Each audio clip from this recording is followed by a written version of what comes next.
아버지가 세상을 떠난 지 채 반년도 되지 않았건만 19살 병수는 하루아침에 집안의 천덕꾸러기가 되고 말았습니다. 쉰내. 나는 밥덩이를 억지로 삼키다. 끝내 바닥에 쓰러진 그 밤, 그는 어미의 차가운 손에 떠밀려 눈보라치는 산길로 내쫓기고 말았지요. 그러나 그 어두운 길 뒤에서는 이미 숙부가 보낸 자객의 발소리가 조용히 그를 쫓고 있었고, 병수가 빈손으로 움켜쥔 낡은 보따리 속에는 그의 목숨을 살릴 단 하나의 비밀이 숨겨져 있었습니다. 어미의 진심을 알지 못한 채 원망을 품고 눈보라 속을 달려야 했던 이 사내의 처절한 운명은 바로 그날 밤부터 시작되고 있었지요. 하지만 그가 떠난 뒤 부엌 뒷마당에서는 아무도 모르는 일이 조용히 벌어지고 있었습니다. 연기처럼 치솟는 입김, 박석 위에 무릎을 꿇은 19살 병수의 어깨가 사시나무 떨듯 들썩였다. 위장이 뒤집히는 경련이 연달아 밀려왔다.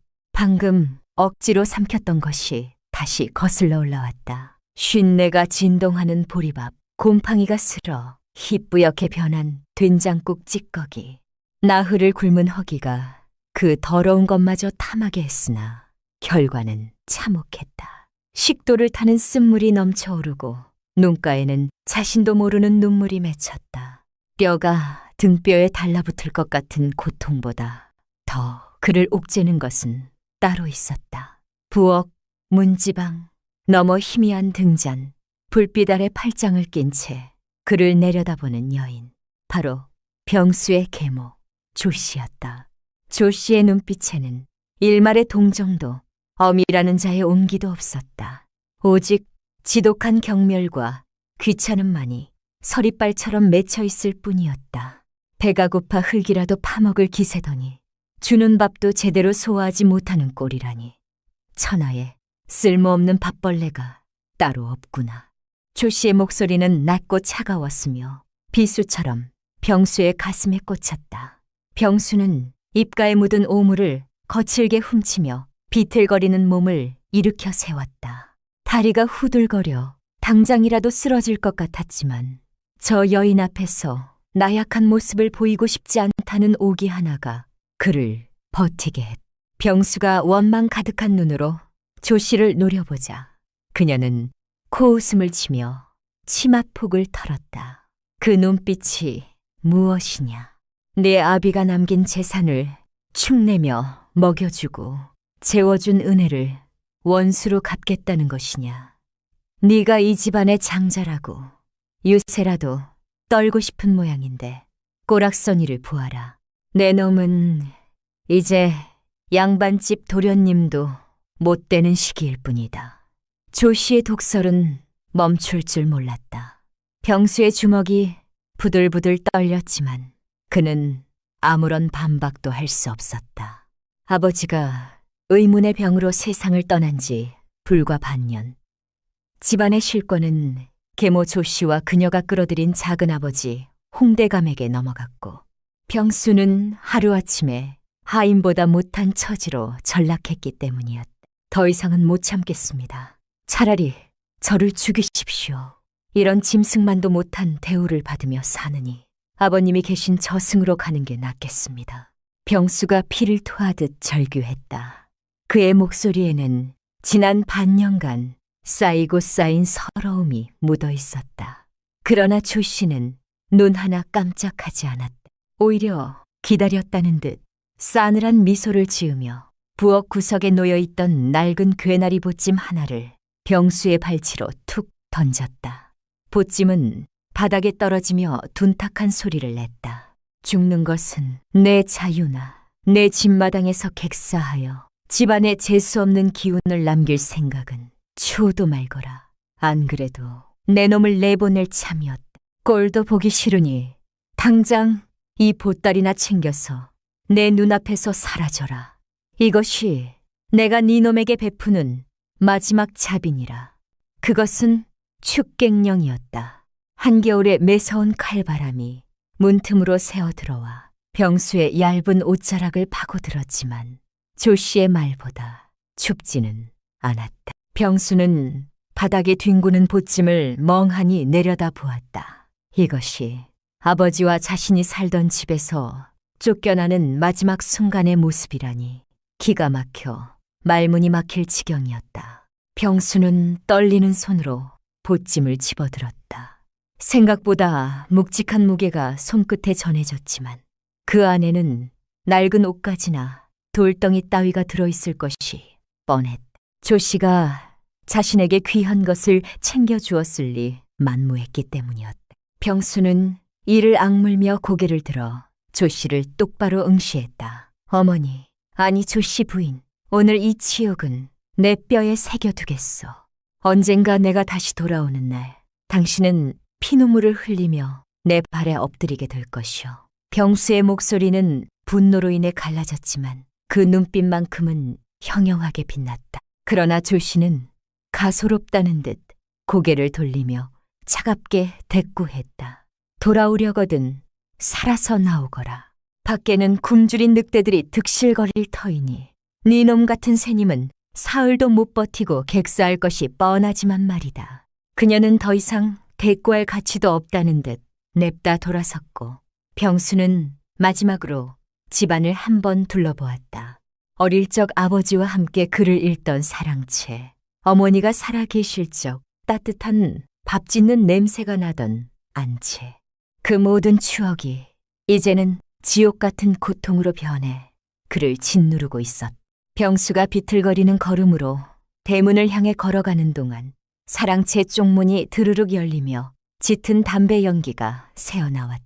그곳에는 작은아버지 홍대감이 비스듬히 앉아 장죽을 물고 어둠 속에서 병수의 뒷모습을 지켜보고 있었다. 그의 눈은 먹잇감을 노리는 뱀처럼 음습하고 탐욕스러웠다. 병수는 그 시선을 느꼈지만 차마 고개를 돌려 작은아버지와 마주할 용기가 나지 않았다. 아버지가 돌아가시자마자 집안의 모든 문서를 장악하고 조씨를 조종하여 자신을 핍박한 장본인이 바로 저 작은아버지라는 것을 병수도 짐작하고 있었기 때문이었다. 홍대감의 입가에는 비릿한 미소가 걸려 있었다. 그래, 제발로 나가주니 수고를 덜었구나. 오늘 밤 자객을 보내 쥐도 새도 모르게 처리하려 했는데 객지에서 죽는 편이 뒤탈도 없고 좋지. 작은아버지의 속마음을 알 리 없는 병수는 그저 도망치듯 대문을 밀고 나갔다. 끼익하는 쇳소리와 함께 육중한 대문이 열렸고 밖에서는 살을 내는 찬바람이 몰아치고 있었다. 병수는 뒤도 돌아보지 않고 어둠 속으로 몸을 던졌다. 그렇게 그는 자신이 나고 자란 집에서 버림받았다. 그런데 말입니다.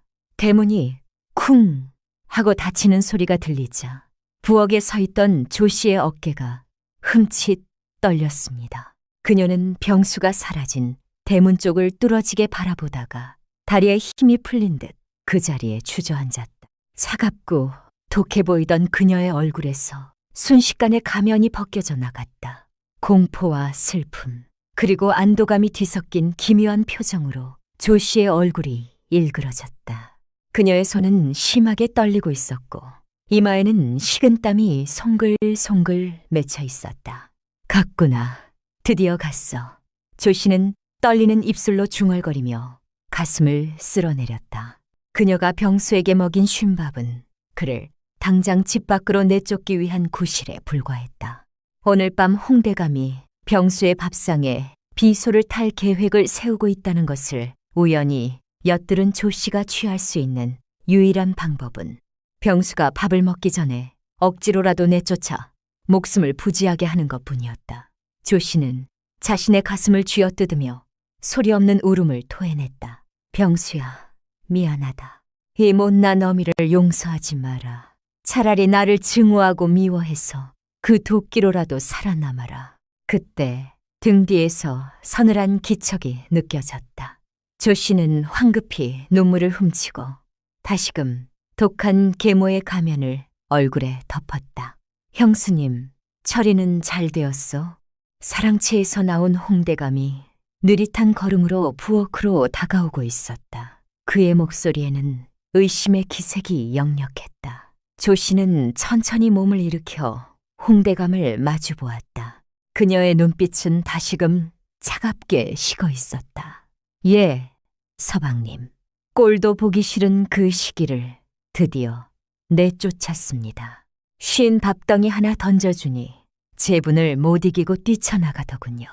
조 씨의 목소리는 표독스러웠지만 소매 속에 감춘 두 손은 피가 통하지 않을 정도로 꽉 쥐어져 있었다.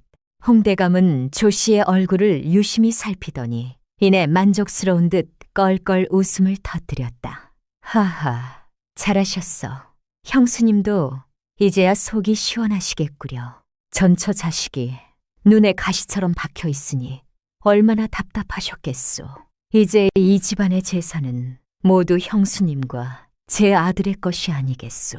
홍대감의 탐욕스러운 웃음소리가 밤하늘에 울려 퍼졌지만 조 씨는 그저 무표정하게 서 있을 뿐이었다. 한편 마을 어귀를 벗어나 산길로 접어든 병수는 거친 숨을 몰아쉬며 발걸음을 재촉했다. 하늘에서는 기어이 짖는 깨비가 흩날리기 시작했다. 젖은 집신이 발을 얼어붙게 만들었고 얇은 무명옷 하나로는 칼바람을 막아내기에 역부족이었다. 병수는 품에 안은 보찜을 더욱 끌어안았다. 조 씨가 던져준 이 보찜은 그에게 굴욕의 상징이었지만 지금 이 순간 그가 의지할 수 있는 유일한 물건이기도 했다. 두고 보자. 내 반드시 살아서 보란듯이 성공하여 돌아올 것이다. 그때는 이 보찜 속에 돌덩이라도 금덩이로 바꾸어 내 면상에 던져주마. 병수의 눈에서 뜨거운 눈물이 흘러내려 차가운 볼을 적셨다. 그는 보찜 속에 무엇이 들어있는지 확인해 볼 생각조차 하지 않았다. 그저 쉰밥과 헌옷까지 따위나 들어있으리라 짐작할 뿐이었다. 그러나 그 보찜 깊숙한 곳, 무명천 안감 속에는 조 씨가 친정에서 가져왔던 패백 패물과 몰래 모아둔 금부치가 묵직하게 숨겨져 있다는 사실을, 그리고 그것이 훗날 그의 목숨을 구할 유일한 동아줄이 되리라는 것을 병수는 꿈에도 알지 못했다. 산길은 험했고 어둠은 깊었다. 멀리서 늑대의 울음소리가 들려왔다. 병수는 공포와 추위 그리고 배신감에 떨며 한 걸음 한 걸음 발을 내딛었다. 그의 뒤로 집안의 따뜻한 불빛은 점점 멀어져 갔고 앞에는 알 수 없는 운명의 폭풍우가 기다리고 있었다. 작은아버지 홍대감이 보낸 자들이 이미 그림자처럼 그의 뒤를 밟고 있다는 사실을 모른 채 병수는 오직 살아야겠다는 본능 하나로 어둠 속을 헤치고 나갔다. 이것이 기구한 운명을 타고난 한 남자의 처절한 생존기의 시작이었다.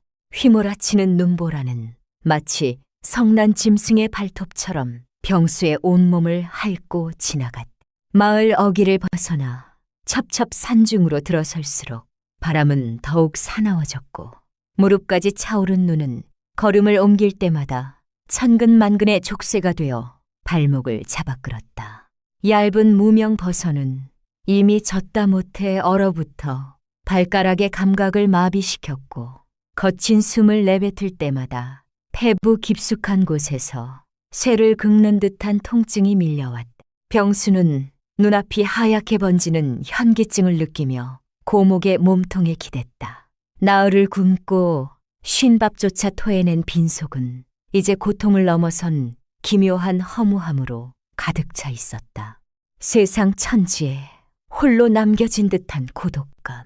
그것은 추위보다 더 실하고 배고픔보다 더 잔인하게 병수의 영혼을 파고들었다. 그는 앙상하게 마른 손으로 보찜을 생명줄인 양 움켜쥐었다. 그 안에는 어미라 불렀던 여인이 자신에게 남긴 마지막 모욕이 들어있을 터였지만 아이러니하게도 지금 이 순간 그 짐꾸러미의 무게만이 그가 살아있음을 느끼게 해주는 유일한 감각이었다. 빌어먹을 병수는 갈라진 입술 사이로 저주 섞인 신음을 토해냈다. 머릿속에는 온통 따뜻한 아랫목과 김이 모락모락 나는 흰쌀밥 생각뿐이었다. 그러나 그 환영 뒤에는 언제나 싸늘하게 식은 조 씨의 눈빛과 비릿한 웃음을 흘리던 작은 아버지의 얼굴이 겹쳐지며 불처럼 타오르는 분노를 불러일으켰다. 아버지가 살아계실 적 그토록 인자하고 다정했던 조 씨였다. 친어머니가 일찍 돌아가신 후 들어온 새어머니였지만 그녀는 병수를 친자식 이상으로 아꼈었다. 그러나 아버지가 눈을 감자마자 그녀는 돌변했다.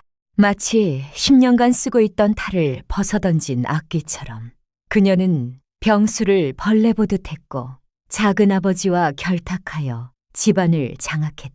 병수는 눈밭에 무릎을 꿇고 주먹으로 땅을 내리쳤다. 내 기필코 살아서 내 놈들이 그토록 아끼는 재물과 권세가 얼마나 부질없는 것인지 뼈저리게 느끼게 해주마. 내 눈에서 흐른 피눈물을 내 놈들의 눈에서도 똑같이 흘리게 만들 것이다. 그의 울부짖음은 거센 바람 소리에 묻혀 허공으로 흩어졌지만 그 도끼 같은 눈보라를 뚫고 뻗어나갈 듯 맹렬했다.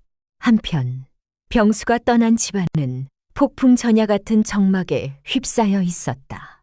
사랑채 문이 열리고 홍대감이 검은 삿갓을 눌러 쓴 사내와 함께 마당으로 나섰다. 사내의 허리춤에는 붉은 실로 묶인 날카로운 환도가 매달려 있었고 삿갓 아래로 드러난 눈빛은 섬뜩할 정도로 건조하고 차가웠다. 홍대감은 주위를 살피더니 품에서 묵직한 엽전 꾸러미를 꺼내 사내의 손에 쥐어주었다. 처리는 깔끔해야 한다. 그 녀석이 산을 넘기기 전에 끝내야 해. 시신은 짐승밥이 되게 내버려 두고 증표로 그 녀석이 지니고 나간 보찜만 가져오거라. 홍대감의 목소리는 낮고 은밀했다. 사내는 아무런 대꾸 없이 짧게 고개를 끄덕이더니 마치 연기처럼 순식간에 담장을 넘어 어둠 속으로 사라졌다. 홍대감은 그 뒷모습을 보며 비릿한 미소를 지었다. 이제 눈엣 가시 같은 조카 녀석만 사라지면 형님이 남긴 막대한 토지와 재산은 법적으로나 실질적으로나 온전히 자신의 것이 될 터였다. 조씨, 그 여편네야. 적당히 구슬리다가 팽해버리면 그만이었다. 그 시가 간 채 깊숙한 곳에서는 기이한 풍경이 벌어지고 있었다. 조씨는 하인들을 모두 불러 모아놓고 히스테리에 가까운 고함을 지르고 있었다. 이 게으른 것들아, 방바닥이 왜 이리 차갑냐? 쬐감을 아껴서 빼돌릴 셈이냐? 조씨는 손에 든 회초리로 마루를 탁탁 치며 눈을 불꽃처럼 불하렸다. 하인들은 겁에 질려 머리를 조아렸지만 속으로는 저러다 아주 미쳐 날뛰는구나 하며 혀를 찼다. 조씨는 하인들의 경멸 어린 시선을 느끼면서도 멈추지 않았다. 그녀는 곶간 열쇠꾸러미를 허리춤에 요란하게 매달고 다니며 쌀 한 톨, 콩 한 쪽까지 세고 또 세었다. 내 재산이다. 아무도 못 가져가. 그 밥벌레 같은 놈이 축낸 쌀이 몇 섬인데 이제야 곶간이 좀 차겠구나. 그녀는 일부러 홍대감이 들으라는 듯 큰 소리로 떠들며 탐욕스러운 계모의 연기를 이어갔다. 그러나 아무도 보지 않는 순간 그녀가 돌아앉은 등 뒤로는 굵은 눈물 방울이 하염없이 떨어져 치마폭을 적시고 있었다. 조씨는 밤마다 잠들지 못하고 정화수 한 그릇을 떠놓고 빌었다. 겉으로는 우리 집안의 번영과 재물이 흩어지지 않게 해주소서라고 중얼거렸지만 속으로는 피를 토하는 심정으로 부처님과 천지 신명께 빌고 있었다. 비나이다. 비나이다. 제발 우리 병수가 무사히 도망치게 해주소서. 그 아이의 발길 닿는 곳마다 귀인을 만나게 하시고 이 모진 어미를 향한 증오를 지팡이 삼아 얼어 죽지 않게 해주소서. 조씨는 알고 있었다. 홍대감이 보낸 자의 솜씨가 얼마나 잔혹한지. 그녀가 할 수 있는 일이라곤 집안에서 미친 듯이 돈을 밝히는 악녀 노릇을 하여 홍대감의 의심을 피하고 시간을 버는 것뿐이었다. 만약 자신이 병수를 걱정하는 기색을 조금이라도 보인다면 교활한 홍대감은 즉시 눈치채고 더 큰 함정을 팔 것이 뻔했기 때문이었다. 그녀는 찢어지는 가슴을 부여잡고 오늘도 하인들에게 소리치며 악다구니를 썼다.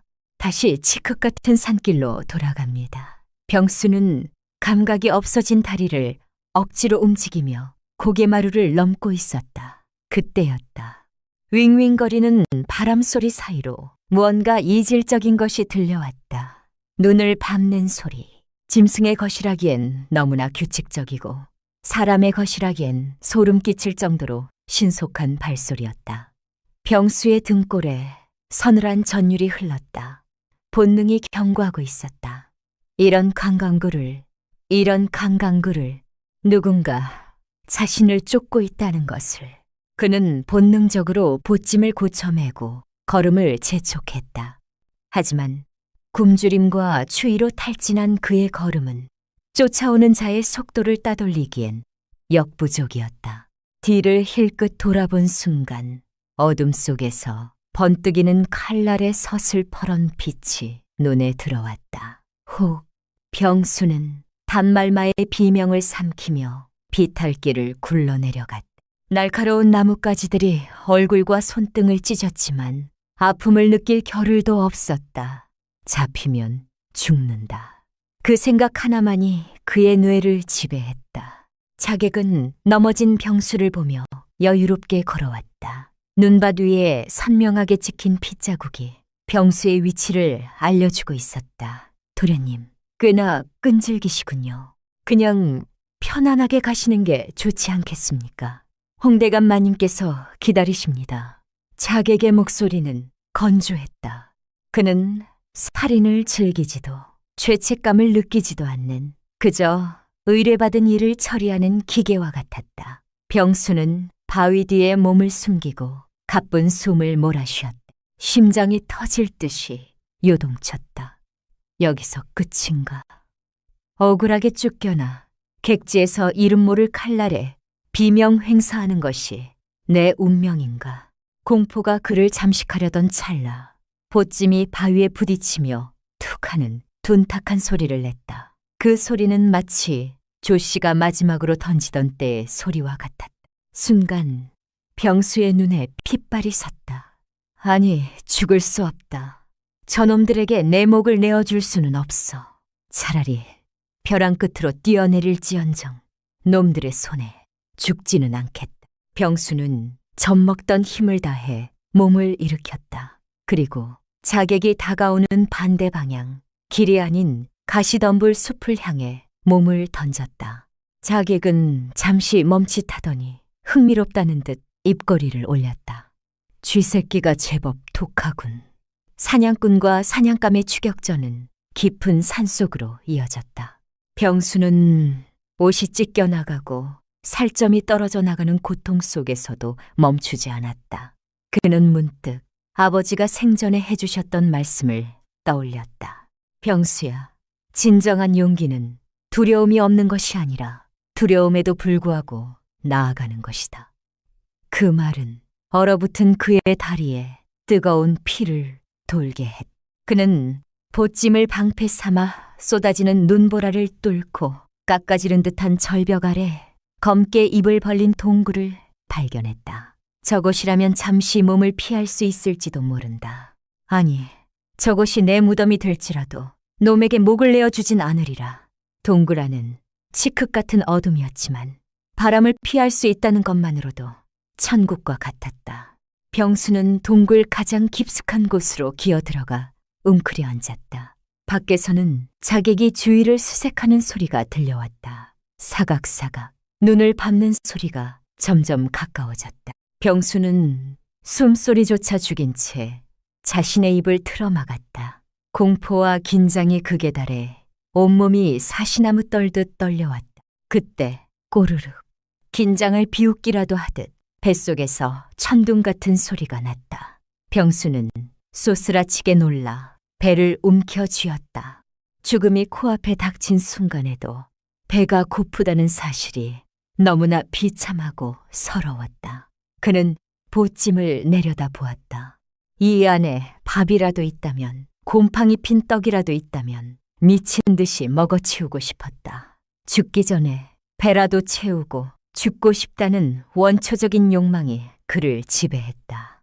병수는 떨리는 손으로 보찜의 매듭을 만지작거렸다. 조씨가 묶어놓은 매듭은 기이할 정도로 단단했다.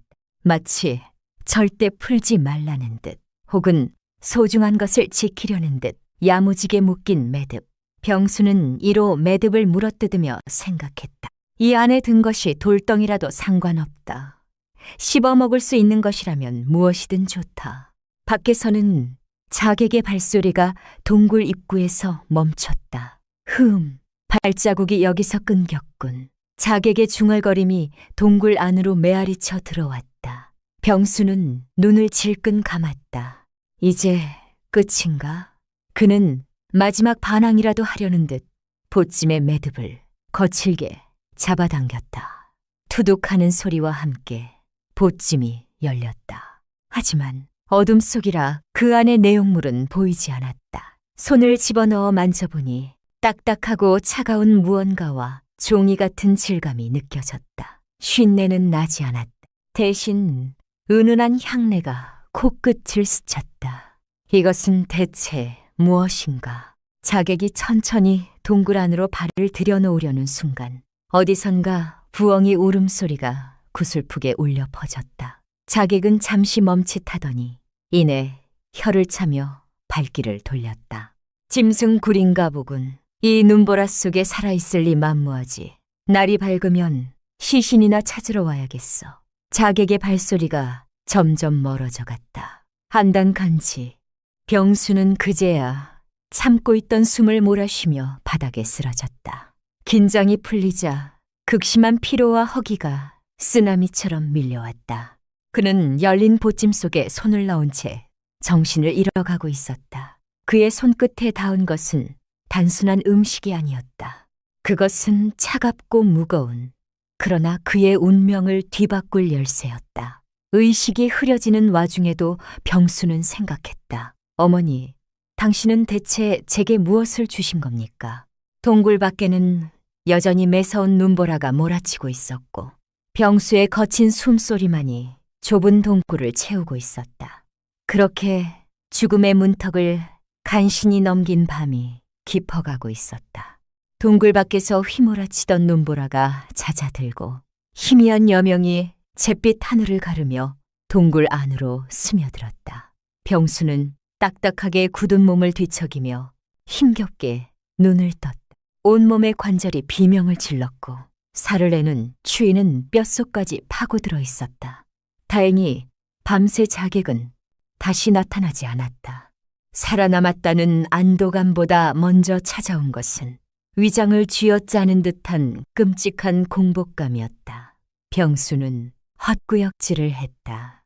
그의 시선은 본능적으로 지난밤 자신이 끌어안고 쓰러졌던 낡은 괴나리 보찜으로 향했다. 병수는 떨리는 손으로 보찜을 자신의 무릎 앞으로 끌어당겼다. 겉싸개는 군데군데 해지고 때가 타 있어 볼품없기 짝이 없었다. 그는 자조적인 미소를 지었다. 그래, 저 여인이 준 것이 오죽하겠느냐. 쉰밥이라도 들어있다면 감지덕지 해야 할 판이지. 병수는 체념 섞인 한숨을 내쉬며 보찜의 매듭을 풀었다. 꽁꽁 얼어붙은 손가락 때문에 매듭을 푸는 데만 한참이 걸렸다. 마침내 툭 하고 매듭이 풀리고 보찜의 입구가 벌어졌다. 병수는 눈을 질끈 감았다가 떴다. 썩은 내가 진동할 것이라 예상했던 것과 달리 코끝에 스치는 향기는 기이할 정도로 고소하고 달콤했다. 병수는 눈을 의심했다. 보찜 안에는 쉰 보리밥이나 곰팡이 핀 된장국 찌꺼기가 들어있지 않았다. 대신 기름종이에 정성스럽게 쌓인 두툼한 육포 한 덩이와 꿀과 참기름 냄새가 진동하는 최고급 약과가 수북이 담겨 있었다. 이게 무슨... 병수의 입에서 당황스러운 신음이 새어나왔다. 이것은 평범한 양반집에서도 명절 때나 맛볼 수 있는 귀한 음식들이었다. 밥벌레라며 구박하던 계모가 밥값도 아깝다며 쫓아낸 자식에게 이런 진수성찬을 싸줬다니. 도무지 이해할 수 없는 상황에 병수는 잠시 멍하니 음식을 내려다보았다. 하지만 의문보다 식욕이 먼저였다. 병수는 허겁지겁 육포를 집어들어 입으로 가져갔다. 딱딱하게 말린 고기였지만 씹을수록 배어나오는 짭조름하고 고소한 육즙은 말라비틀어진 그의 혀를 환희로 적셨다. 그는 짐승처럼 육포를 뜯어 삼켰다. 목구멍으로 넘어가는 고기 조각들이 마치 생명수처럼 느껴졌다. 이어 약과를 한 입 베어 물자 진 조청의 단맛이 입안 가득 퍼지며 머리가 핑 돌 정도로 아찔한 쾌감을 선사했다. 정신없이 음식을 입에 넣던 병수의 눈에서 툭하고 눈물 방울이 떨어져 약과 위로 스며들었다. 맛있다. 너무나 맛있다. 나흘 만에 처음으로 느껴보는 포만감은 그를 울게 만들었다. 억울함과 서러움, 그리고 알 수 없는 혼란스러움이 뒤섞여 목이 메어왔다. 그는 입안 가득 음식을 넣은 채 떨면서 오열했다. 왜일까? 그토록 증오하던 계모가 싸준 음식이 이토록 달콤하고 따뜻한 이유가 무엇일까? 허기가 어느 정도 가시자 이성이 돌아온 병수는 보찜을 다시 살피기 시작했다. 음식 밑에는 그가 평소 즐겨 입던 두툼한 무명옷 2벌과 튼튼한 가죽신 한 켤레가 가지런히 개어 있었다. 그리고 보찜 바닥을 더듬던 병수의 손끝에 무언가 딱딱하고 묵직한 이물감이 느껴졌다. 겉으로 보기엔 평범한 보찜이었으나 바닥 안감 속에 무언가 숨겨져 있는 것이 분명했다. 병수는 주변에 굴러다니는 날카로운 돌조각을 집어들어 보찜 바닥을 조심스럽게 찢었다. 찌익하는 소리와 함께 드러난 것은 아침 햇살을 받아 번쩍이는 누런 금빛이었다. 병수는 숨을 멈췄다. 찢어진 안감, 새로 손바닥만한 금괴, 2덩이가 모습을 드러냈다. 그것은 조 씨가 친정에서 가져왔다던 예물, 집안의 비상금이나 다름없는 물건이었다. 그뿐만이 아니었다. 금괴 사이에는 붉은색 인주가 묻은, 아니, 핏빛으로 쓴 듯한 서신 한 장이 꼬깃꼬깃 접혀 있었다. 병수의 손이 사시나무 떨듯 떨렸다. 그는 금괴를 바닥에 내려놓고 떨리는 손으로 서신을 펼쳤다. 익숙한 필체였다. 겉으로는 차갑기 그지없었으나 아버지의 재문 지원을 쓸 때마다 남몰래 정성을 들이던 조 씨의 단아한 글씨체였다. 서신을 읽어 내려가는 병수의 눈동자가 심하게 흔들렸다. 병수야, 보아라. 네가 이 서신을 읽고 있다면 부디 살아있다는 뜻이길. 천지신명께 빌고 또 빈다. 모진 어미를 용서하지 마라. 아니, 차라리 나를 뼈에 사무치도록 미워하여라. 그 증오가 너를 살게 할 힘이 된다면 나는 기꺼이 천하의 악녀가 되겠다. 오늘 밤 내 작은아버지가 내 저녁상에 비소를 탈 것이라는 이야기를 들었다. 너를 살리기 위해선 밥상을 얻고 너를 당장 이 집 밖으로 내모는 수밖에 없었다. 쉰 밥을 먹여서라도 모욕을 주어서라도 네가 제 발로 나가게 해야만 했다.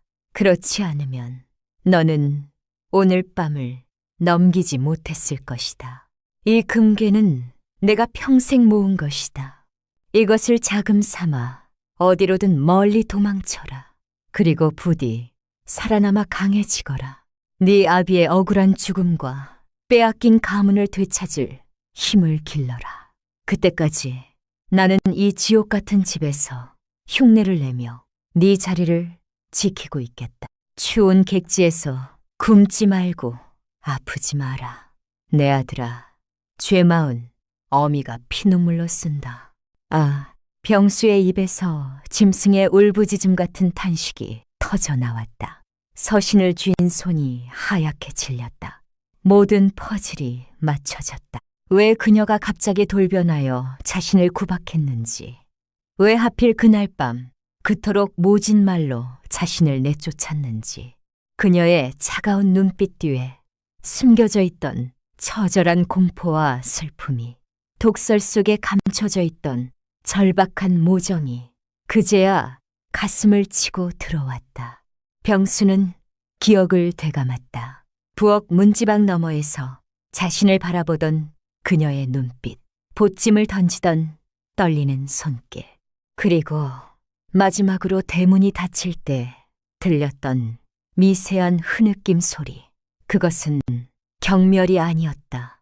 그것은 살점이 떨어져 나가는 듯한 이별의 고통을 참아내는 어미의 몸부림이었다. 자신이 그녀를 원망하며 저주를 퍼붓던 그 순간에도 그녀는 작은 아버지의 칼날로부터 자신을 지키기 위해 홀로 고군분투하고 있었던 것이다. 어머니, 어머니. 병수는 동굴이 떠나가라 소리쳤다. 메아리가 되어 돌아오는 자신의 목소리가 비수가 되어 가슴을 찔렀다. 저는 그것도 모르고 당신을 죽이고 싶도록 미워했습니다. 쉰 밥덩이에 담긴 당신의 마음을, 썩은 국물에 섞인 당신의 눈물을 알아보지 못했습니다. 병수는 땅바닥에 머리를 박으며 통곡했다.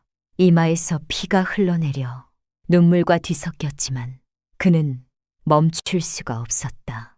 작은 아버지의 탐욕에 눈이 멀어 진짜 적과 아군조차 구분하지 못했던 자신의 어리석음이 사무치게 후회스러웠다. 그녀는 자신의 목숨을 담보로 아들을 살린 것이었다. 작은 아버지가 이 사실을 알게 된다면 조씨 또한 무사하지 못할 터였다. 그럼에도 그녀는 자신을 살리기 위해 기꺼이 사지로 뛰어들었다. 보찜 속에 들어있던 것은 단순한 금괴와 음식이 아니었다. 그것은 세상 그 어떤 것보다 무겁고 뜨거운 어미의 심장이었다. 한참을 그렇게 울부짖던 병수는 천천히 고개를 들었다. 눈물 범벅이 된 그의 얼굴에는 더 이상 나약한 도련님의 모습은 찾아볼 수 없었다. 슬픔과 후회는 거대한 분노로, 그리고 강철 같은 의지로 변모해 있었다. 그는 서신을 곱게 접어 품속 깊이 심장과 가장 가까운 곳에 넣었다.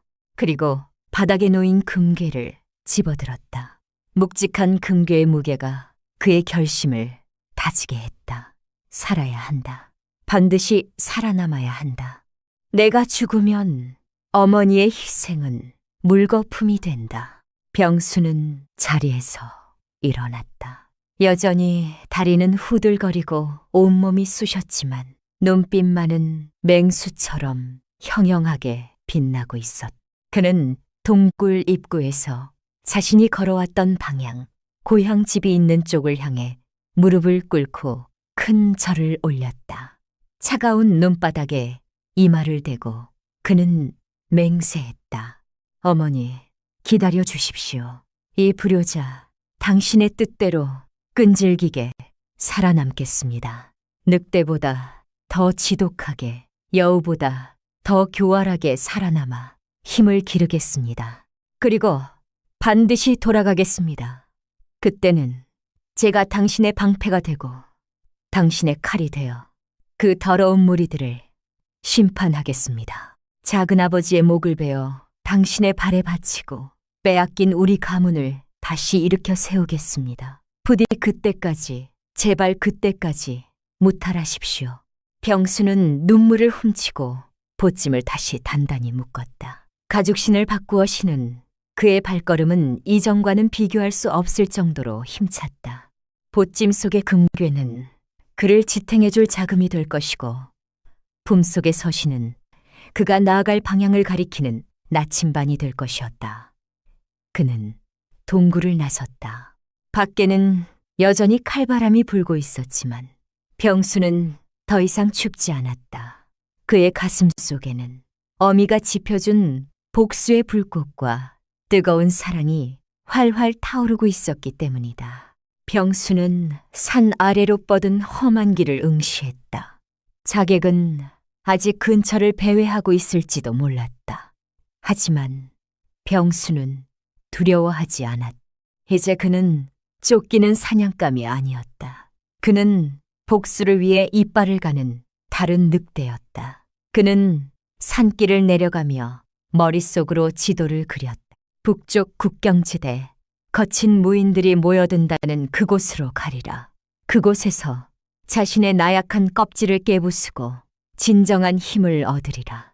3년, 딱 3년이면 충분하다. 병수의 그림자가 눈밭 위로 길게 드리워졌다. 소녀는 죽었다. 그리고 한 명의 남자가 비로소 태어났다. 세월의 수레바퀴는 무심하게 굴러 어느덧 3번의 해가 바뀌었다. 병수가 피눈물을 흘리며 떠났던 그 겨울처럼 다시금 매서운 삭풍이 몰아치는 첫 달 그날 밤이었다. 병수의 옛집. 이제는 작은아버지 홍대감의 욕망으로 더럽혀진 그 기와집 사랑채에는 수십 개의 촛불이 대나처럼 화하게 밝혀져 있었다. 오늘은 홍대감이 그토록 염원하던 날, 즉 형님의 모든 유산과 토지 문서 명의를 자신 앞으로 완전히 이전하는 날이었다. 그는 비단 보료 위에 거만하게 앉아 기름진 술상을 받고 있었지만 그 눈빛은 먹이를 앞에 둔 하이에나처럼 초조하게 안채 쪽을 노려보고 있었다. 방 안에는 마을의 부패한 관리들과 홍대감의 비위를 맞추는 아첨꾼들이 가득 차 있었고 그들의 입에서는 역겨운 웃음소리와 술 냄새가 섞여 나와 방 안의 공기를 탁하게 만들고 있었다. 대감마님, 축하드립니다. 드디어 이 고을 제1의 만석군이 되셨습니다. 이제 형님의 그림자에서 벗어나 대감의 세상을 여시게 되었군요. 한아전이 머리를 조아리며 아부하자 홍대감은 거드름을 피우며 수염을 쓰다듬었다. 암고 말고 그 병약한 형님과 건방진 조카놈이 망쳐놓은 집안을 내가 비로소 바로 세우는 것이지. 헌데 저 독한 형수년이 아직도 인장을 내놓지 않고 버티고 있으니 내 인내심도 이제 바닥이 나는구나. 홍대감의 눈을 받은 하인들이 거칠게 안채문을 열고 조씨를 끌어냈다. 조씨의 몰골은 차마 눈뜨고 볼 수 없을 정도로 처참했다. 한때 단아하고 기품 있던 안방마님의 자태는 온데간데 없고 헝클어진 머리카락과 때가 꼬질꼬질한 무명옷은 그녀가 지난 3년간 겪었을 고초를 짐작게 했다. 그녀는 넋이 나간 사람처럼 허공을 응시하며 중얼거렸다. 병수야, 밥은 먹었느냐? 날이 춥다. 옷을 껴입거라. 조씨는 홍대감의 의심을 피하기 위해 지난 3년을 미치광이 흉내를 내며 버텨왔다. 그러나 홍대감은 이제 그녀의 연기조차 지긋지긋하다는 듯 코웃음을 쳤다. 형수님, 이제 그만하시지요. 미친 척 시간을 끄는 것도 오늘로 끝입니다. 오늘 밤 안으로 문서에 인장을 찍지 않으면 형수님은 물론이고 이 집안의 사당까지 불태워 버릴 것입니다. 조상님들 볼 면목이 있다면 순순히 내놓으시오. 홍대감의 협박에 조씨의 동공이 흔들렸다. 사당을 태우겠다는 것은 가문을 멸하겠다는 소리나 다름없었다. 그녀는 품속에 감춘 인장을 쥔 손에 힘을 주었다. 병수야, 미안하다. 어미가 더 이상은 버틸 수가 없구나. 네가 살아있는지 죽었는지도 모른 채 이 짐승에게 모든 것을 넘겨주어야 하다니. 조씨의 눈에서 굵은 눈물이 뚝뚝 떨어졌다. 여봐라, 당장 저 여편네의 손가락을 꺾어서라도 인장을 뺏어라. 홍대감이 술잔을 집어던지며 고함을 질렀다. 쨍그랑하는 파열음과 함께 사내들이 조씨에게 달려들었다. 조씨가 비명을 지르며 바닥에 쓰러졌고 하인들은 그녀의 옷깃을 뒤지며 인장을 찾으려 혈안이 되었다. 안 된다. 이것만은 안 돼. 이것은 우리 병수 것이다. 조씨가 절규하며 저항했지만 건장한 사내들의 힘을 당해낼 수는 없었다. 홍대감은 그 광경을 보며 잔인한 미소를 지었다. 바로 그때였습니다. 이놈들 당장 그 더러운 손을 멈추지 못할까. 천둥벼락 같은 호통 소리가 사랑채 담장을 넘어 울려 퍼졌다. 소리의 기세가 어찌나 대단한지 조씨를 붙잡고 있던 하인들이 흠칫 놀라 뒤로 물러설 정도였다. 홍대감은 미간을 찌푸리며 방문 쪽을 바라보았다. 어떤 놈이 감히 남의 집안일에 행패를 부리는 게냐. 쾅하는 굉음과 함께 굳게 닫혀있던 대문이 박살나며 안으로 들이닥쳤다. 자욱한 먼지 속에서 횃불을 든 수십 명의 관군들이 일사불란하게 마당으로 쏟아져 들어왔다. 그리고 그들 사이로 한 사내가 천천히 걸어 들어오고 있었다. 짙은 청색 도포자락을 휘날리며 들어서는 사내의 얼굴은 갓에 가려 잘 보이지 않았지만 그에게서 뿜어져 나오는 위압감은 좌중을 압도하기에 충분했다. 사내는 마당 한가운데 멈춰 서서 천천히 갓을 벗었다. 횃불의 불빛이 사내의 얼굴을 비추자 조씨는 숨이 막히는 듯한 충격에 입을 틀어막았다. 왼쪽 뺨에 길게 남은 칼자국, 햇빛에 그을린 구릿빛 피부, 그리고 무엇보다 깊고 서늘해진 눈매. 3년 전에 유약한 소녀는 온데간데 없었지만 조씨는 단번에 그를 알아보았다. 병수야. 그녀의 목소리는 너무나 작아서 바람 소리에 묻힐 듯했다. 그러나 홍대감은 마치 귀신이라도 본 듯 사색이 되어 뒷걸음질 쳤다. 네 놈이 어떻게, 죽은 줄 알았던 네 놈이 어떻게. 병수는 차가운 눈으로 홍대감을 쏘아보았다. 그의 눈빛에는 3년간 북방의 국경을 떠돌며 겪은 산전수전과 사무친 원한, 그리고 억눌러온 분노가 고스란히 담겨 있었다. 작은 아버지님, 참으로 오랜만입니다. 조카가 객지에서 죽었는지 살았는지 확인도 안 하시고 제사상 대신 잔치상을 벌이고 계셨군요. 병수의 목소리는 낮았지만 뼈에 사무치는 냉기가 서려 있었다. 홍대감은 당황하여 말을 더듬었다. 이놈, 네가 살아 돌아왔다고 해서 달라질 건 없다. 너는 이미 족보에서 파인 놈이야.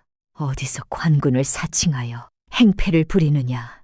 여봐라, 저놈을 당장 끌어내라. 홍대감의 노크에 사병들이 머뭇거리며 칼을 뽑아들었다. 그러나 병수는 눈 하나 깜짝하지 않았다. 그는 품속에서 묵직한 폐의 덩어리를 꺼내 높이 쳐들었다.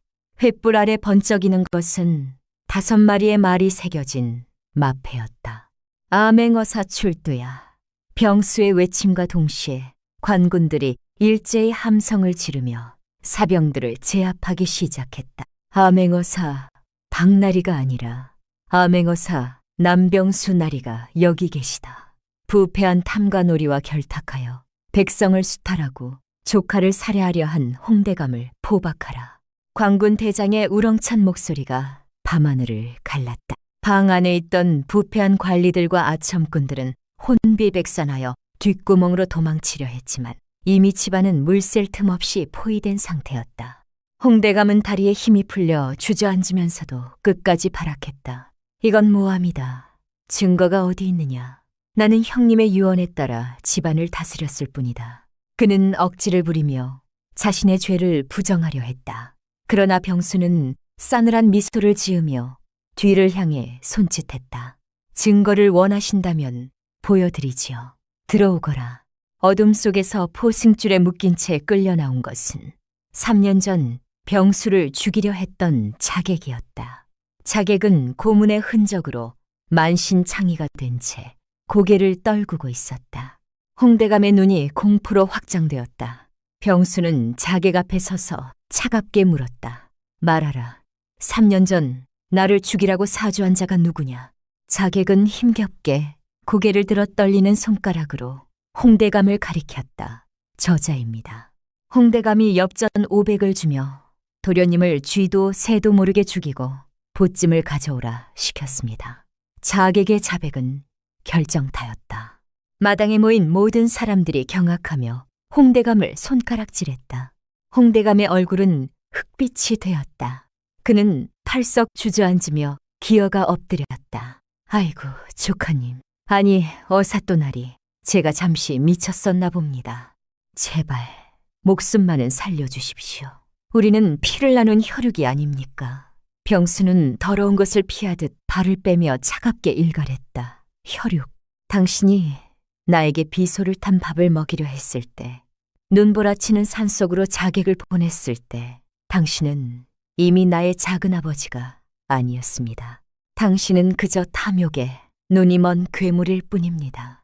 병수의 명예 관군들이 홍대감에게 달려들어 굴비 엮듯 포박했다. 홍대감은 돼지 멱다는 소리를 지르며 끌려나갔다. 조카야, 살려다오. 형수님, 저 좀 살려주시오. 그의 비명은 점차 멀어지며 어둠 속으로 사라졌다. 사랑채를 가득 메웠던 탐관오리들 역시 줄줄이 엮여 관하로 압송되었다. 순식간에 아수라장이 정리되고 마당에는 정막만이 감돌았다. 관군들은 예를 갖추어 물러섰고 마당 한가운데에는 병수와 조씨 두 사람만이 남았다. 병수는 천천히, 아주 천천히 조씨에게 다가갔다.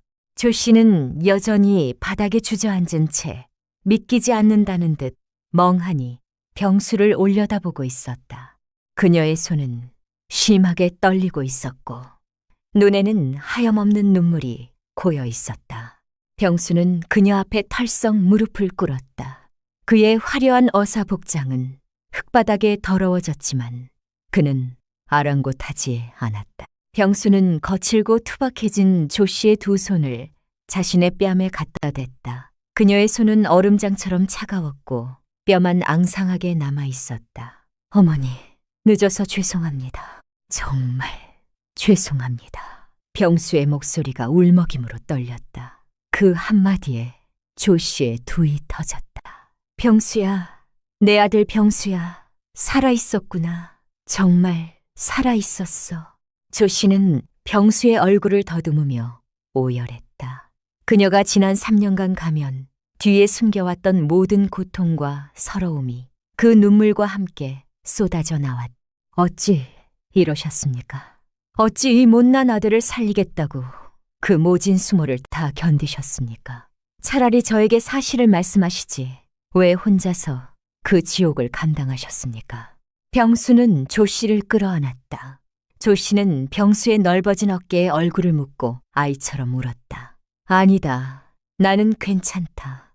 네가 살아서 돌아왔으니 나는 지금 죽어도 여한이 없다. 네가 그 보찜을 열어보았을 때 이 어미를 얼마나 원망했을까. 가슴이 찢어지는 듯했다. 하지만 이렇게 훌륭하게 장성하여 돌아와 주었으니 내 평생의 소원을 다 이루었다. 두 모자의 재회는 지켜보는 관군들의 눈시울마저 붉히게 만들었다. 차가운 겨울바람이 불었지만 두 사람이 서로를 안고 있는 그곳만큼은 봄날의 햇살처럼 따스했다. 병수는 맹세했다. 다시는 어머니의 눈에서 눈물이 흐르게 하지 않겠노라고. 이제부터는 자신이 그녀의 든든한 바람막이가 되어 남은 생을 편안하게 모시겠노라고. 밤하늘에는 어느새 구름이 걷히고 둥근 보름달이 떠올라 마당을 환하게 비추고 있었다. 그것은 마치 긴 어둠의 터널을 지나온 두 사람에게 내려지는 하늘의 축복과도 같았다. 그런데 말입니다. 3년 전 쫓겨나던 그날 밤 닫혔던 대문은 이제 활짝 열려 새로운 주인을 맞이하고 있었습니다. 집안 곳곳에 스며있던 홍대감의 탐욕스러운 흔적은 씻겨나가고 진정한 주인의 귀환과 함께 가문은 다시금 올바른 기운을 되찾기 시작했다. 병수는 어머니를 부축하여 안채로 향했다. 그 뒷모습은 그 어느 때보다 단단하고 평화로워 보였다. 폭풍이 지나간 자리에 비로소 햇살이 들듯 홍대감의 탐욕으로 얼룩졌던 집안에도 완연한 봄 기운이 찾아들었다. 겨울에 마당 구석구석에 쌓여있던 눈이 녹아내리며 처마 끝으로 맑은 물방울이 똑똑 떨어지는 소리가 흡사 웃음 구르는 소리처럼 청아하게 들려왔다. 병수가 암행어사의 신분으로 돌아와 가문을 바로 세운 지 어느덧 두어 달이 지나 계절은 바야흐로 만물이 소생하는 춘 3월이었다. 집안의 풍경은 3년 전과는 판이하게 달라져 있었다. 곡간을 쥐어짜며 하인들을 닥달하던 조 씨의 날카로운 고함 소리는 사라졌고 대신 안채에서는 향긋한 쑥 끓이는 냄새와 두런두런 이야기 나누는 온화한 말소리가 담장을 넘어 흘러나왔다. 하인들의 얼굴에도 그늘이 걷히고 활기가 돌았다. 그들은 마당을 쓸면서도 콧노래를 흥얼거렸는데 이는 단순히 주인이 바뀌었기 때문만이 아니었다. 돌아온 병수가 가장 먼저 한 일이 홍대감에게 부당하게 빼앗겼던 소작인들의 땅을 돌려주고 고생한 하인들에게 위로금을 하사한 것이었기 때문이었다. 병수는 정갈한 비단 옷을 입고 사랑채 마루에 앉아 따뜻한 차를 마시고 있었다. 3년 전 쫓겨나던 밤 입었던 누더기와는 비교할 수 없는 고급스러운 옷감이었지만 그의 마음가짐은 그때보다 훨씬 겸손하고 단단해져 있었다. 그는 창밖으로 보이는 늙은 매화나무를 바라보았다. 앙상했던 가지마다 팝콘처럼 하얀 매화꽃이 흐드러지게 피어 있었다. 어머님께서 저 나무를 참 좋아하셨지. 병수는 찻잔을 내려놓고 자리에서 일어났다. 이제는 관복을 벗고 편안한 차림이었지만 그의 걸음걸이에는 여전히 위험이 서려 있었다. 그는 하인에게 눈짓하여 약탕기를 가져오게 했다. 조 씨를 위해 직접 달인 보약이었다. 지난 3년간 미치광이 흉내를 내며 혹독한 세월을 견뎌낸 탓에 조 씨의 몸은 많이 상해 있었다.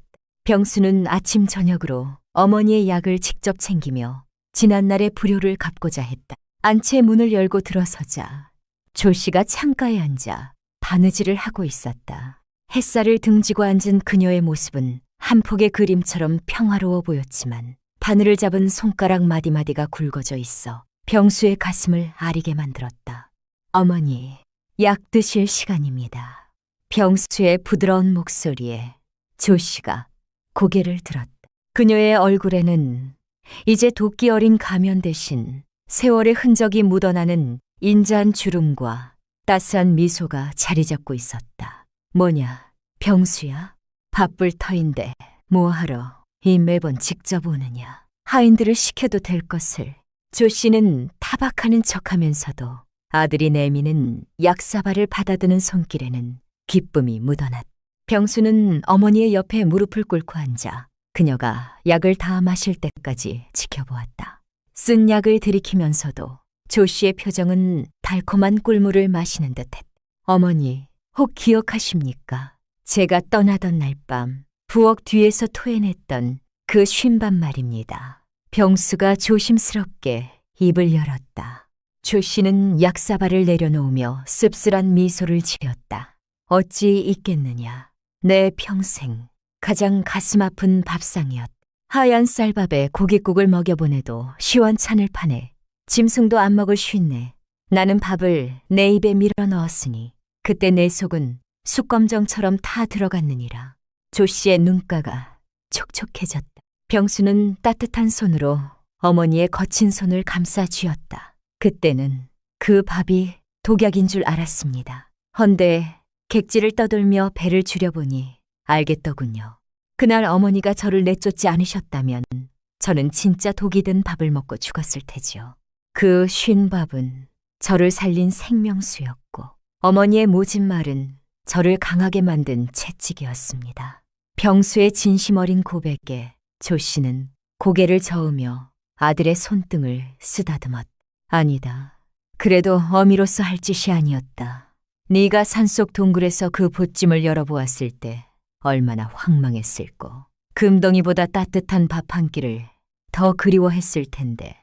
조 씨의 목소리가 떨렸다. 병수는 고개를 저으며 환하게 웃었다. 아닙니다. 그 보찜 속의 육포와 약과는 천하일이었습니다. 하지만 그보다 더 귀한 것은 안감 속에 숨겨진 어머니의 편지였습니다. 살아서 강해져라. 그 한 문장이 저를 3년 동안 지탱해 주었습니다. 눈보라가 치는 밤이면 어머니의 편지를 품에 안고 잠들었고 칼날이 번뜩이는 전장에서도 어머니의 기다림을 생각하며 버텼습니다. 두 모자는 서로의 눈을 바라보며 깊은 침묵을 공유했다.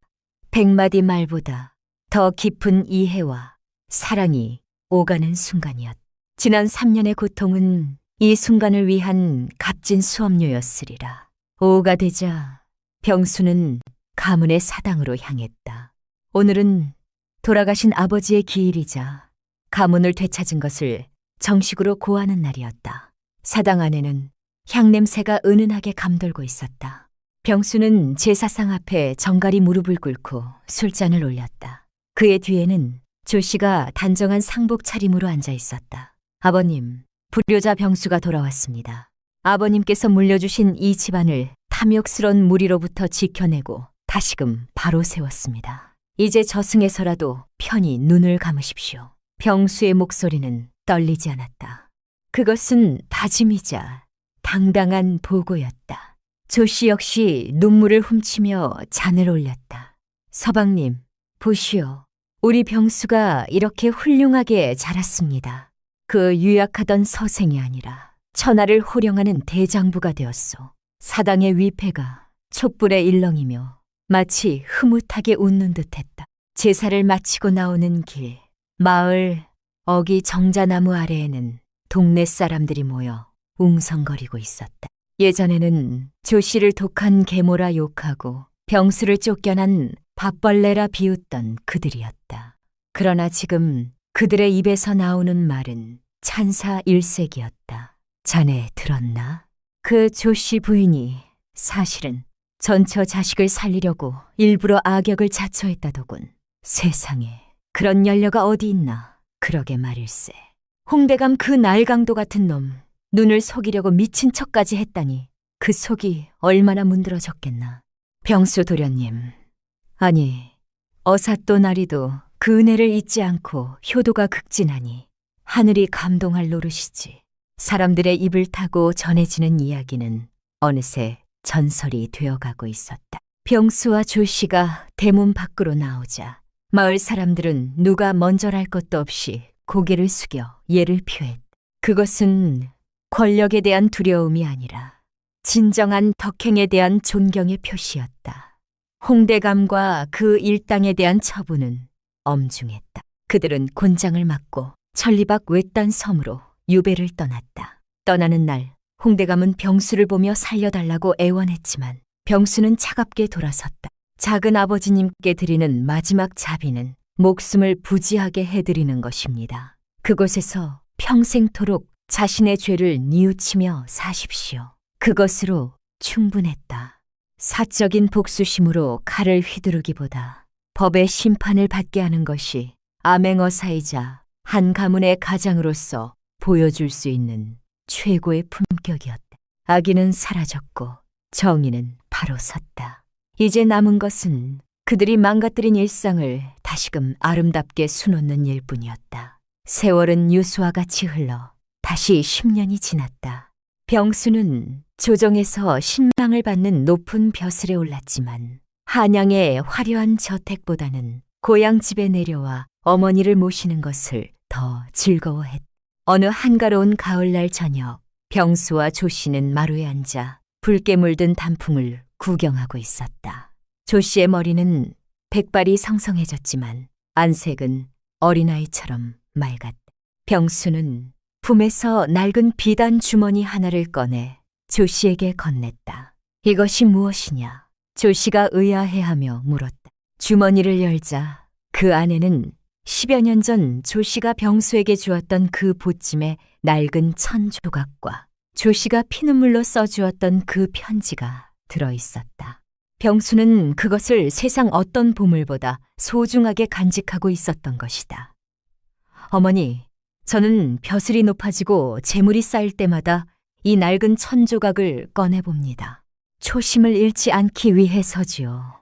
가장 춥고 배고팠던 시절, 저를 살린 것은 황금이 아니라 바로 이 낡은 천에 담긴 어머니의 마음이었다는 것을 잊지 않으려고요. 병수의 말에 조씨는 눈시울을 붉히며 아들의 손을 잡았다. 고맙다, 고맙다. 이 늙은이의 마음을 이리도 깊이 헤아려 주니 나는 세상에서 가장 행복한 어미로구나. 바람이 불어와 마당에 낙엽을 쓸어갔다. 두 사람의 그림자가 길게 늘어져 하나로 겹쳐졌다. 피 한 방울 섞이지 않았으나 그 어떤 혈육보다 진한 정으로 맺어진 두 사람의 모습은 보는 이로 하여금 가슴 뭉클한 감동을 자아냈다. 그런데 말이죠. 이야기는 거기서 끝이 아니었습니다. 세월은 멈추지 않는 강물처럼 흘러 병수가 어머니 조씨와 함께 고향집 마루에서 단풍을 바라보던 그 가을로부터 또다시 10여 년의 시간이 지났다. 강산이 한 번 더 변할 만큼 긴 시간 동안 병수의 명성은 조정과 민간을 막론하고 드높아져 있었다. 그는 이제 암행어사의 신분을 넘어 나라의 법과 형벌을 관장하는 형조판서의 자리에 올라 있었다. 서리발 같은 기계와 청렴 결백한 성품, 그리고 무엇보다 억울한 백성의 사정을 꿰뚫어보는 해안 덕분에 사람들은 그를 청천 같은 판서라 칭송했다. 도성 내의 으리으리한 기와집들 사이에서도 병수의 저택은 검소하기로 유명했다. 대문은 칠이 벗겨져 소박했고 담장 너머로는 화려한 모란 대신 사시사철 푸른 대나무와 늙은 매화나무가 고고한 자태를 뽐내고 있었다. 그러나 그 소박한 대문 앞은 언제나 백성들이 남몰래 두고 간 곡식 자루나 고마움을 표하는 서신들로 북적였다. 어느 늦은 봄날 오후 형조의 집무실에는 무거운 침묵이 감돌고 있었다. 병수는 산더미처럼 쌓인 공문서를 뒤로 한 채 자신의 앞에 무릎을 꿇고 앉아있는 젊은 관리를 유심히 내려다보고 있었다. 그는 올해 과거에 장원급제하여 형조 정랑으로 갓 부임한 서학이라는 청년이었다.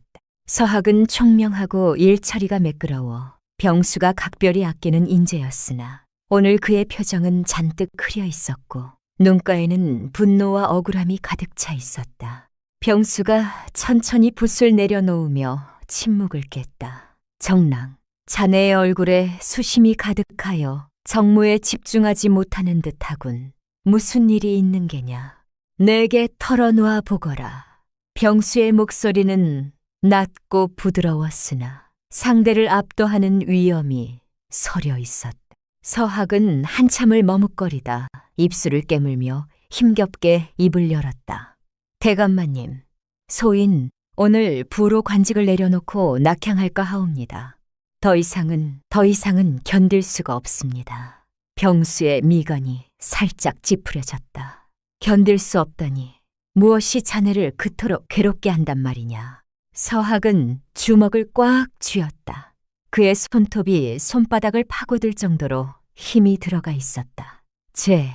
제 계모 때문입니다. 아버님께서 돌아가신 후 그 여인은 본색을 드러냈습니다. 집안의 재산을 몰래 친정으로 빼돌리는 것도 모자라 이제는 저를 불황자로 몰아세우며 관아에 고발하겠다고 협박까지 하고 있습니다. 제가 녹봉을 받아오는 족족 그 여인의 사치와 향락에 쓰이고 있으니 차라리 벼슬을 버리고 산속에 들어가 숨어 사는 편이 낫겠습니다.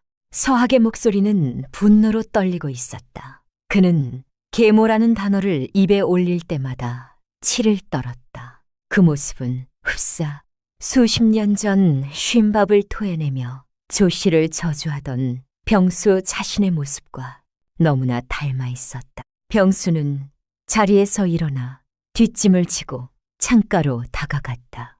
창밖에는 봄비가 추적추적 내리고 있었다. 빗방울이 처마 끝에 매달려 떨어지는 모습이 마치 누군가의 눈물처럼 보였다. 병수는 잠시 옛 생각에 잠겼다가 이내 서학을 향해 돌아섰다. 서정랑, 자네 그 분노. 내가 누구보다 잘 안다. 세상에 믿었던 가족에게 배신당하는 것만큼 뼈아픈 고통은 없지. 허나 눈에 보이는 것이 전부는 아닐세. 자네는 혹 그 계모의 진심을 깊이 들여다보려 노력한 적이 있는가? 병수의 말에 서학은 억울하다는 듯 목소리를 높였다. 대감마님, 진심이라니요. 그 여인은 악귀입니다. 제게 밥 한 끼 따뜻하게 차려준 적이 없고 겨울에는 냉방에서 재우며 저를 핍박했습니다. 오직 아버님의 재산만을 탐냈을 뿐입니다. 서학의 눈에서 기어이 눈물이 터져 나왔다. 병수는 말없이 다가와 서학의 어깨를 두드렸다. 나를 따라오게. 자네에게 보여줄 것이 있다. 병수는 서학을 데리고 관아를 나와 자신의 저택으로 향했다. 비가 내리는 거리에는 우산을 쓴 행인들이 종종 걸음으로 지나다녔다. 병수의 저택에 도착했을 때 안채에서는 탕을 다리는 쌉싸름한 냄새가 은은하게 풍겨오고 있었다. 병수는 서학을 자신의 사랑채로 안내했다. 방 안은 검소했지만 정갈했고 한쪽 벽면에는 낡은 괴짝 하나가 놓여 있었다. 병수는 괴짝을 열어 비단 보자기에 쌓인 물건을 꺼냈다. 그것은 세월의 때가 꼬질꼬질하게 묻은 낡고 해진 무명 보찜과 누렇게 변색된 종이 한 장이었다.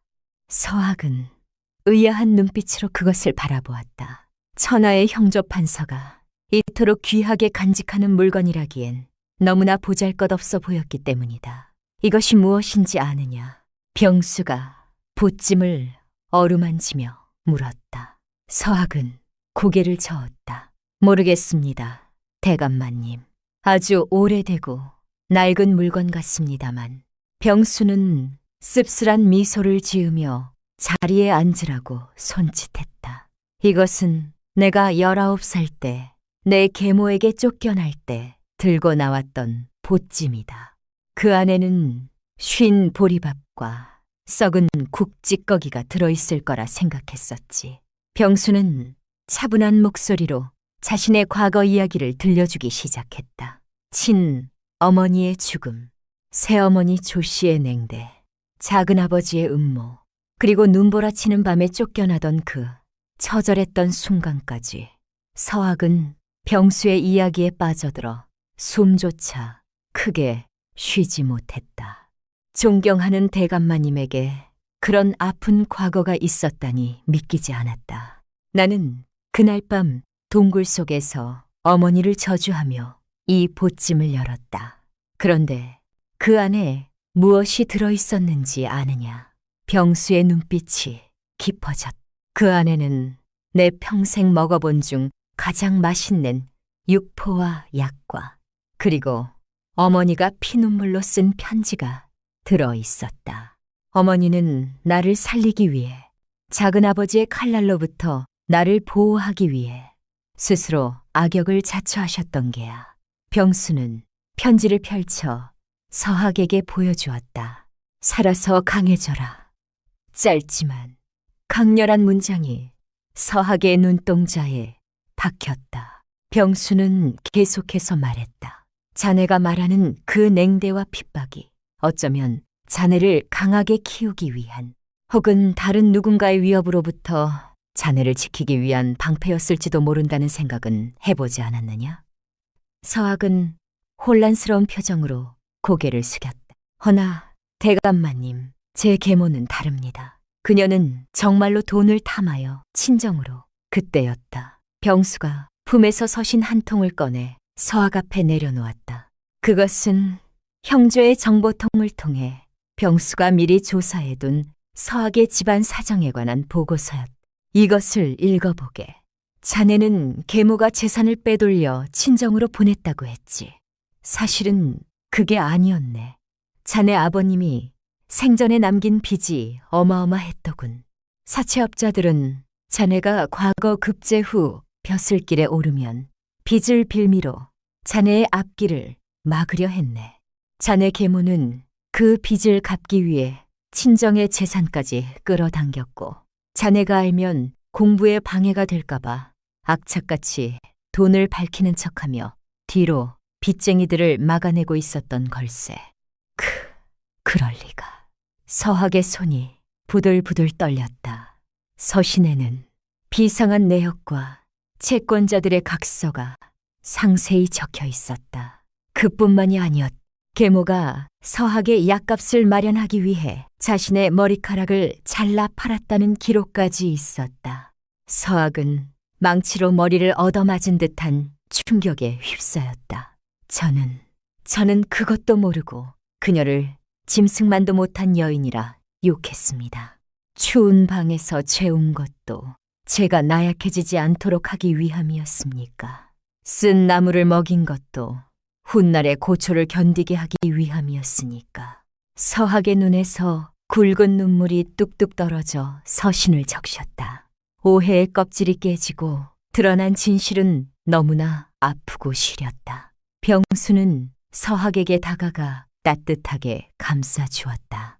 늦지 않았다. 지금이라도 달려가서 그분의 거친 손을 잡아들이거라. 그리고 말하거라. 어머니의 깊은 뜻을 이제 알았노라고. 자식된 도리로 그 은혜를 갚겠노라고. 서학은 바닥에 머리를 대며 오열했다. 대감마님, 감사합니다.